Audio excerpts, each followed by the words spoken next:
और बहुत अच्छा, बहुत बेहतरीन वीडियो है, पूरा देखो।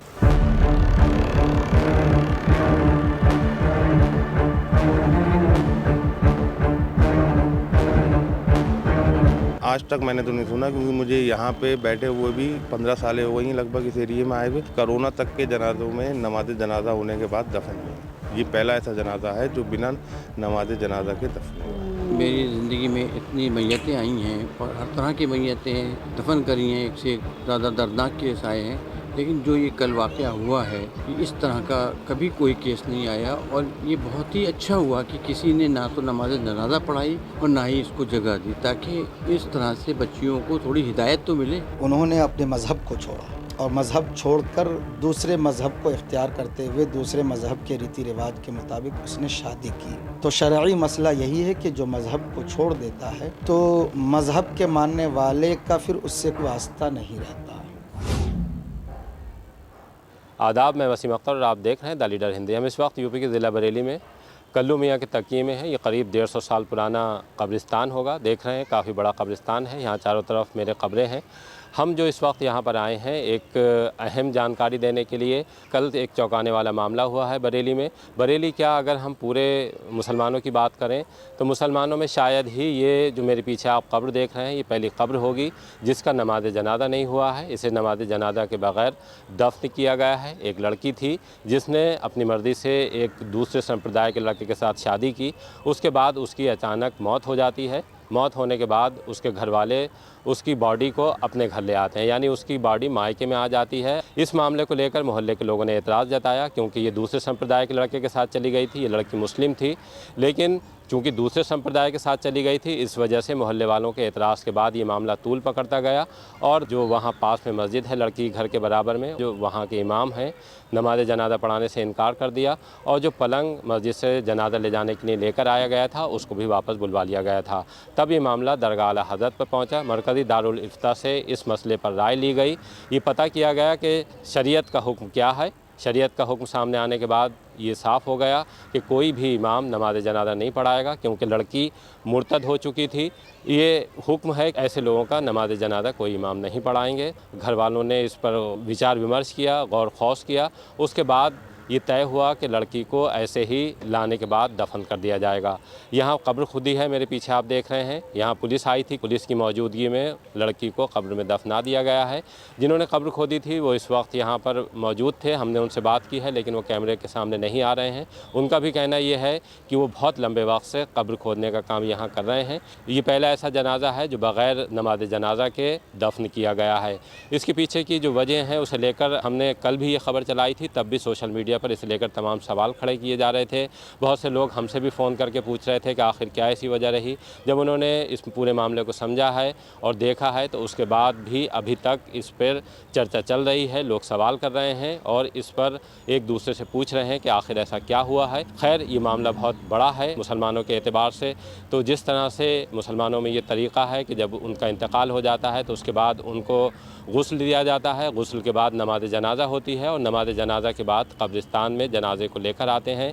वहाँ कब्र खोदी जाती है और कब्र खोदने के बाद जनाजे को उसमें दफन कर दिया जाता है। लेकिन ये पहला मामला था, हमारे लिए भी बेचैनी का सबब था। हमसे भी लोग जानना चाहते थे कि एक लड़की का ऐसा इंतकाल हुआ है जिसको लेकर काफ़ी हंगामा खड़ा हुआ है। लोग उसके जनाजे में शामिल नहीं होना चाहते हैं। उसके पीछे की वजह क्या है। तब हमने ये वजह तो साफ़ कर दी थी कि लड़की इस तरह से एक दूसरे संप्रदाय के लड़के के साथ शादी कर चुकी थी।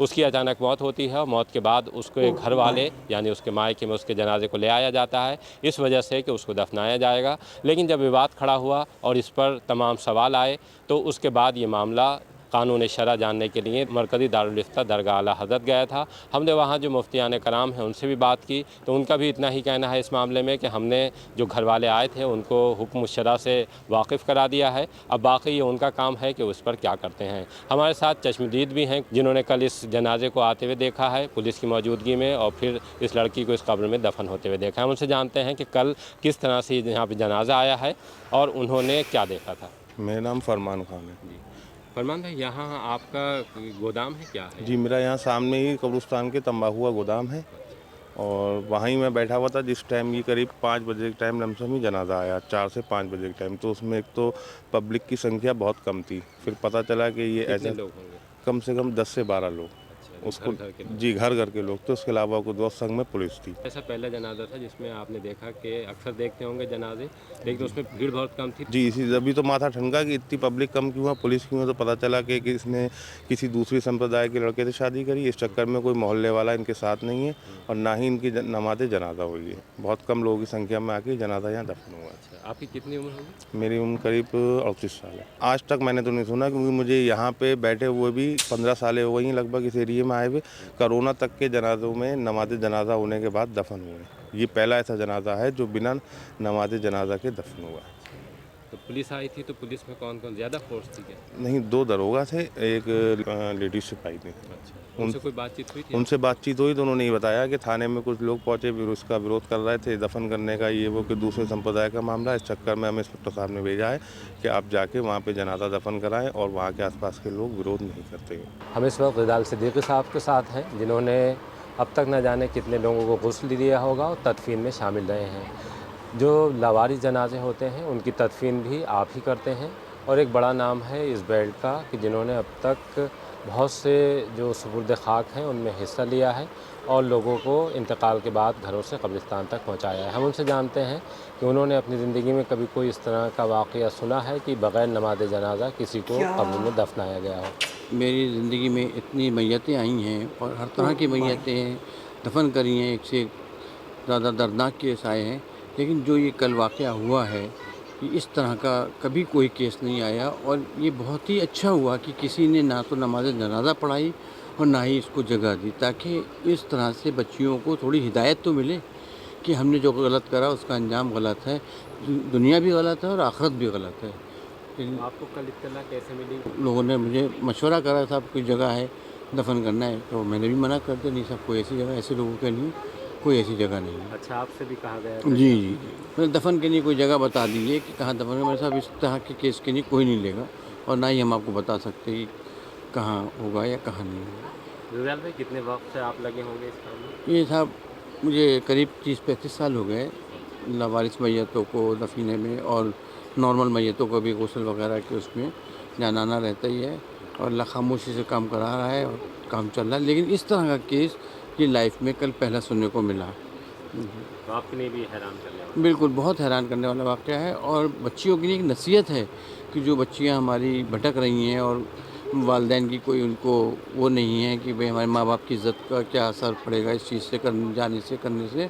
तो ये बहुत ही अच्छा हुआ कल इस वाक़े से कि और नसीहत मिलेगी और बहुत लोग इस चीज़ से बचेंगी बच्चियाँ कि अरे जब दुनिया भी सही नहीं है और आखिरत भी सही नहीं है। अच्छा, बच्चियों को समझना चाहिए? बिल्कुल समझना चाहिए साहब, और ना तो दुनिया ही अच्छी बनी ना आखिरत अच्छी बनी। देखिए, हुक्म शरा यही है कि उन्होंने अपने मज़हब को छोड़ा। ये तो आप लोग देखा है और अच्छा लगा तो मेरा चैनल सब्सक्राइब कर लीजिए। अस्सलाम वालेकुम, अल्लाह हाफिज़। नेक्स्ट वीडियो में मिलता हूँ, ठीक है।